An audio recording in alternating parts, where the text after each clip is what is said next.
Thank you for your happy smiley faces as a starting point. I didn't plan to say that. I'll try not to tangent too much. So when I was approached by Yes Bristol, I was asked to think about coming up with a topic that would complement Alan's. And they gave me his title to work with. Discover how to align with your highest purpose to create a life of joy, abundance, meaning, and loving relationships. After 45 minutes of staring at Alan's title, I reached the terrifying conclusion that I didn't know what that meant. So I copied it and I pasted it and I sent it to my boyfriend to see if he could help me. 45 minutes later, he texted me back to say that he didn't know what it meant either. So rather than waste 45 minutes of another person's life, I decided to employ the ancient technique of reading the title over and over again whilst panicking about my inevitable failure. But as I was reading the title, I had a bit of a miracle happened. And a word stuck out to me. Purpose. So I had a little think about what purpose meant to me. And at first I started to think about my childhood and how I'd always been one of those kids that asked really irritating, tricky questions. I used to be quite fixated on death and why we're here, our purpose, and I would regularly just freak out about it. I would traumatize myself and those around me by asking questions such as, why are we here? What's the point in all of this if one day we're all going to be dead and no one's even going to remember us? And my parents had completely different points of views on this. My mum would earnestly tell me that she didn't really know what the point of life was, but she definitely believed that there was a God of some kind. And she'd say things like, why would we have all that we have here on earth if there's nothing else out there and no point to it? She'd tell me that we just had to enjoy life as it was and that hopefully one day we might work it all out for ourselves as we went along. She was very optimistic. And then there's my dad, who I feel like I should mention is quite a hardcore, masculine northern bloke. And he'd say things like, it's a total accident that we're here, Abby. And when you're dead, you're dead. You rot and you become dust and muck. There's nothing else out there. That's what he'd say to me. And he'd say, if there is a God, which I really doubt that there is, he's a really bad man for allowing all these evil things to happen in the world. Brilliant, thank you, Dad. So, with parents with completely different points of view, it's not that surprising that I was confused, and I'm still quite confused. It's often believed that our purpose could be procreation, and there's loads of evidence of this in the animal kingdom. The male octopus dies shortly after mating, and the female dies shortly after giving birth. Now, this is obviously quite an extreme example, but after 4 years of working as a matchmaker, it's clear to see how important the idea of having a family is for so many of us, and how we just want to have children. So many of us really aspire to have children. I'm always sifting through profiles of men and women, and they really, really want to have children. Which leads me to ask, is procreation the purpose of life? Why is it that some of us don't want children at all and then suddenly desire them as if by magic, and it's like a biological urge that's beyond our conscious control? Is passing on our DNA and then curling up into a ball and dying the way forward for us all? I don't think so, because this doesn't explain why some people don't have children, some people can't have children, and yet they still go on to lead really meaningful lives full of purpose. But for those of us that don't have children, it's often assumed that our main driving force might be our careers. I feel like We're all obsessed with careers. We love to ask each other, what do you do for a living? What does your partner do for a living? And we love to ask little children, what do you want to be when you grow up? And many of these tiny people have quite concrete ideas about it. I've heard children of the age of 4 say things like that they want to be like doctors, nurses, firefighters, truck drivers, dinosaurs, and my favourite, the unicorn. And yet here I am, age 33, and I'm not really sure what I want to be when I grow up. But that wasn't always the case. I used to really know what I wanted to be when I grew up. And knowing was a really wonderful feeling, but things change. When I was very little, I used to really want to be a performer. So that led me to train professionally in dance, musical theatre, and acting. I was absolutely convinced that I was going to be a successful actor or something similar. I had total self-belief. My passion for acting and performance began to wane when I was faced with years of rejection and a lack of career progression. I reached the point where I started to think, would I want to be an actor? Would I even enjoy acting? If I ever reached the point where I was successful at it? I wasn't sure. I think it's difficult to know what the view's like at the top of the mountain when you're just stood at the bottom, right? You don't know. My mum, she was always on hand to cheer me on and support me. She was brilliant in that sense. And yet, the more fruitless energy that I put in, the less confident I became. I stopped acting entirely in 2017 when my mum passed away. It's difficult to continue on with something that brings little to no reward when your greatest cheerleader's not there to watch you succeed. After my mum passed away, I went through a period where I was really lost. And naturally, I did grieve for the death of my mum, and I still do struggle with that grief. But perhaps more surprisingly, I also grieved for the lack of purpose, career purpose. I wanted to want to act, but I didn't want to act anymore. I became less concerned about my career. I was less whooped up about the idea of having children, and I felt really anxious and sad about the idea of having a wedding ceremony. I became more concerned about the happiness of the remaining members of my family. Which leads me to the question, is the purpose of life to achieve happiness or to help other people become happy? I don't think so, because happiness is an emotional state that can't really be sustained. We're not always going to be happy. Something's going to come along and, drop that level. And I have tried really hard to help other people be happy and failed.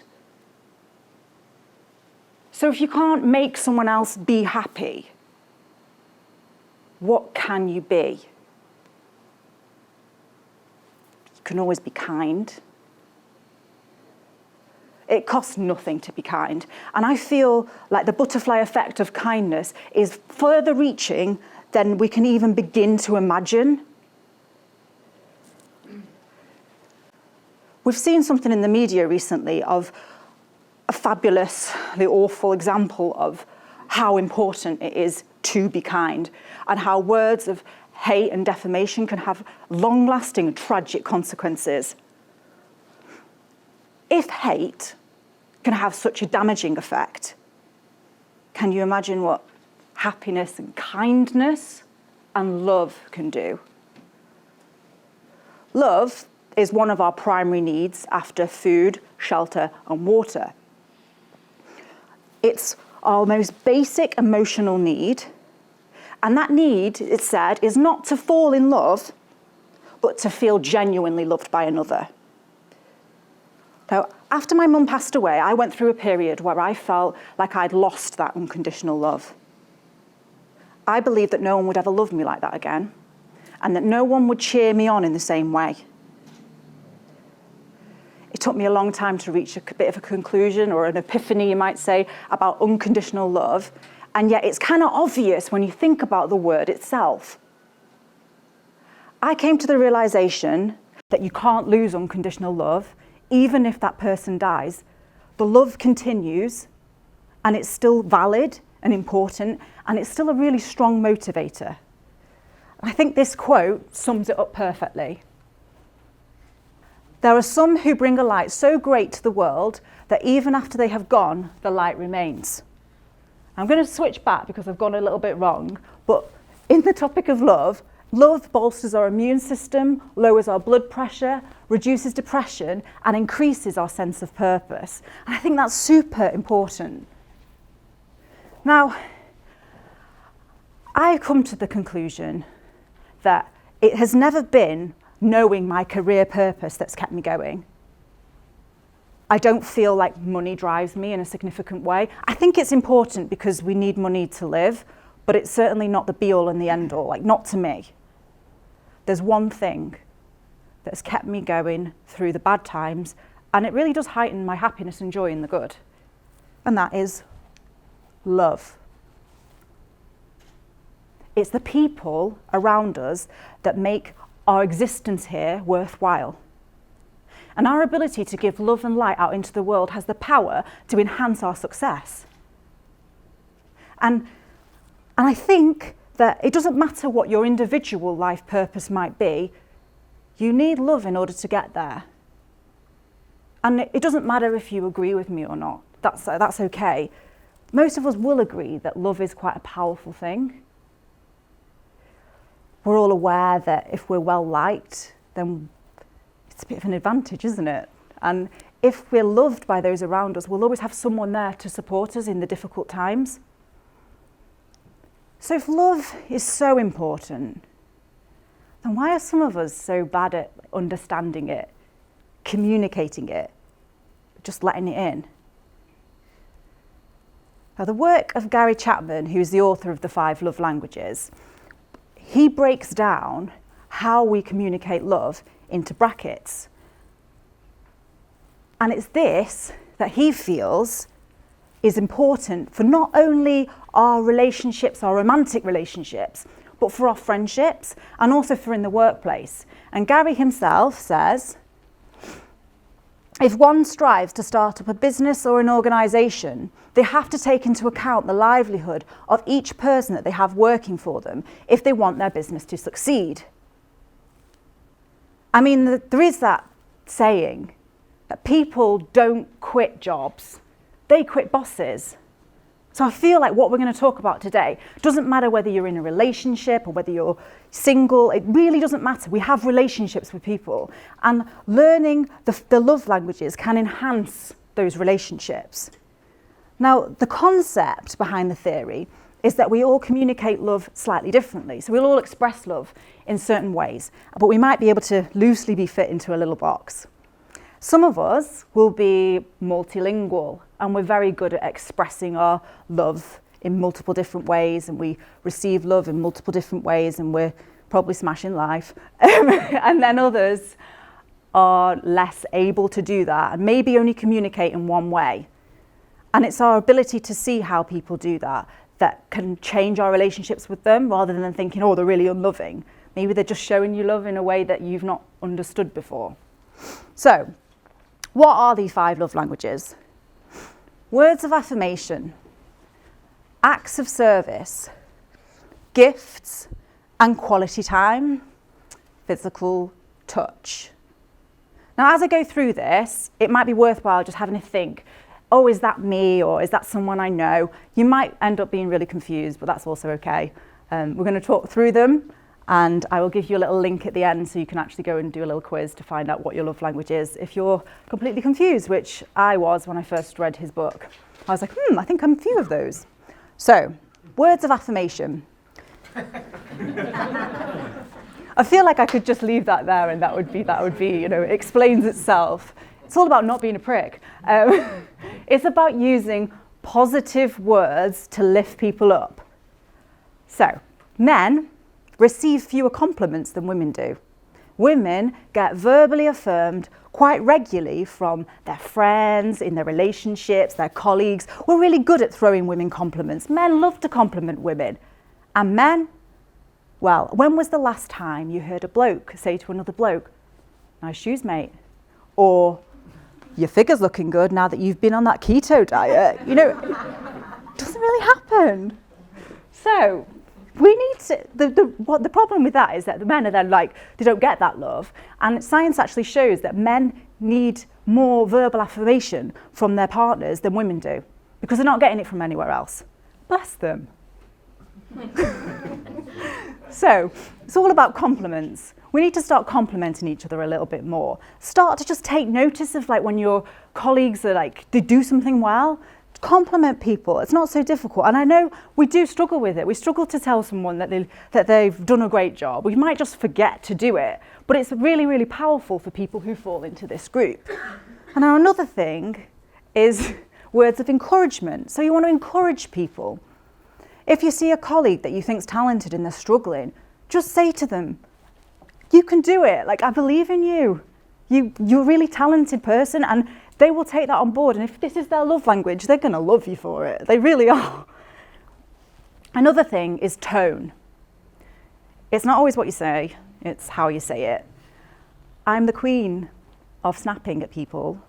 And sometimes it just happens. And some of us do that. But if you snap at someone who's a words of affirmation person, it's going to really damage them.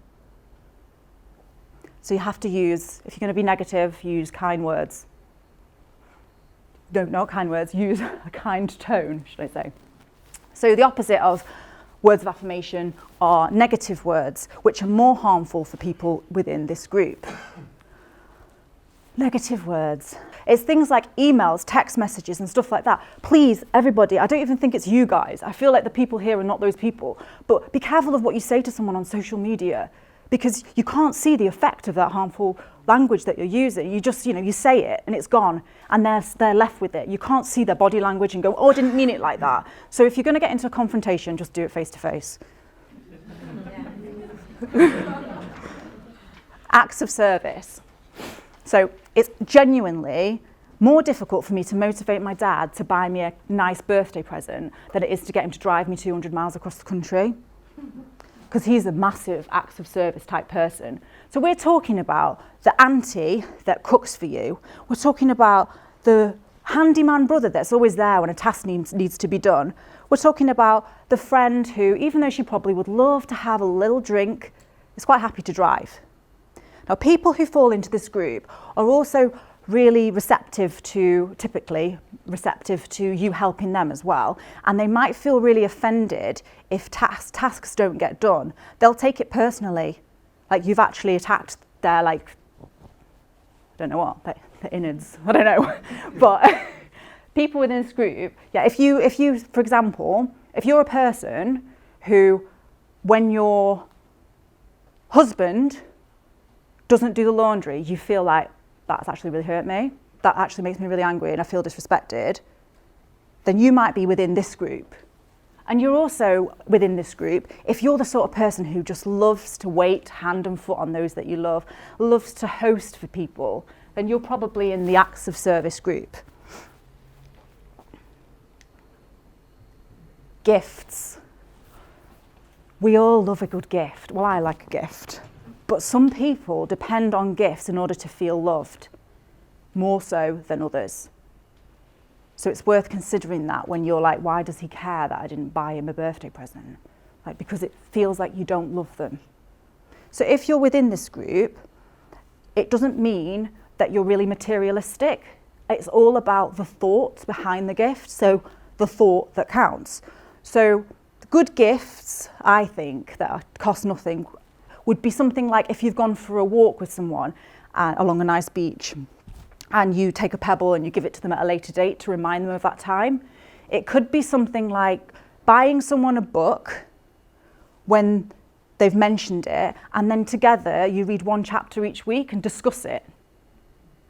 Or it could be something really simple like a handmade personalised card.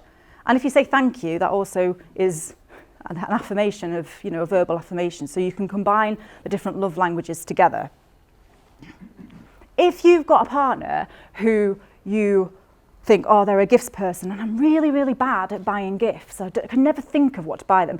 This sounds a really, really obvious thing, but just get a notebook or use your phone, and every time they say anything that they like or express any sort of happiness about things, just write it down, even though it might not be an actual gift. It could be like they like a certain comedian. But whatever it is, just write down what they like. You'll then have a really long list of things that your partner likes, and eventually, or your friend, or whatever, then you'll be able to just use that list to buy gifts later. Quality time. 10 minutes a day keeps divorce at bay. I'm not saying that this is definitely going to fix anyone's broken marriage, but it's, quality time is all about one-on-one conversation without your phone being out. It's about socialising with others and connecting. It's not about going for, have you seen those couples? I see them all the time, and they look really miserable, and they might not be, but they just look miserable, and that's all I can see. And they're not talking to each other, and they look like they're on a date, but they've both got the phones out. It's not quality time. If we spent 10 minutes every day talking to our partner about things that are nothing to do with work, nothing to do with the children, nothing to do with household chores, it will enhance your relationship. We want to be talking to people about dreams, goals, aspirations, things that they're scared of.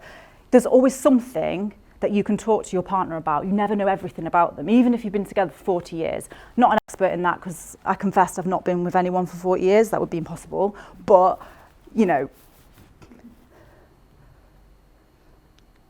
physical touch, and no, this isn't all about sex, can be. So physical touch, people who are physical touch people are definitely going to respond really well to certain types of touch. And it's important to note that it's not all types of touch, and you need to learn what the actual love language of that person might be. I'm quite strong in this bracket, in that I really need everyday cuddles of my boyfriend. I need my cuddles, and if he took those cuddles away, I'd feel unloved. So if you're in that kind of group, you might be a physical touch person. What I don't like is when someone strokes my arm. Some people love that, I know that, but I don't. So it's really important to think about the person and not just assume that, I like this, so they're going to like that too. Hugging or kissing someone you love increases oxytocin levels, and oxytocin is an antidote for depression. We should hug each other a little bit more, I think. And I feel like the one thing I will say about physical touch is a bit difficult to do in the workplace, because you don't want to just be like, hey, Carol. And Carol's like, it's not, you have to be careful with that one. The whole Me Too thing, you don't want to. Yeah, you have to be careful. If in doubt, don't touch. But yeah, would you like a hug, Carol? That's a good one. Get consent. So those are the 5 love languages. And some of you will be sat there thinking, I don't know what my love language is, or I'm all of those. Smashing life, I'm all of those things. If you don't know, you can actually go on the website, which is www.5lovelanguages.com. And you can find out, because they do actual numbers for each one, so you might score high in a few, but you can just see where your, weaknesses are. If you're on the same page as your partner, then it doesn't matter as much, but maybe in your work life and your friendships it might. So, you're right about this clicker, Alan. Doesn't love me.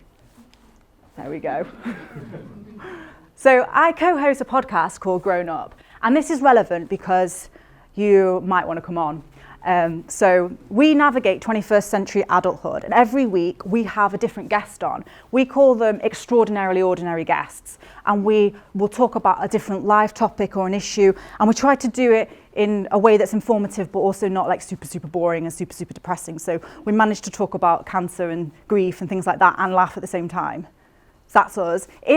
If you think I'd be good on this, we work with coaches and business owners. Is any area that you're an expert on, or if you've had something happen to you that you've used as inspiration, then we would love to hear from you. That's our Instagram account. If you go onto the Instagram account, you can get the link in the bio, which links to the latest episode, but you don't have to do that. You can just type it in on your apps because it's on most of the providers. This is my website. I feel like I just should say about that. It's just like a bit like you should promote yourself. It's like, I don't know. Here we go. www.abiblears.com and my Instagram as well. And if there's anything that you can take from me today, I would say take this final quote. Thank you first. Thank you, but take this final quote. If you can be anything, be kind. Thank you.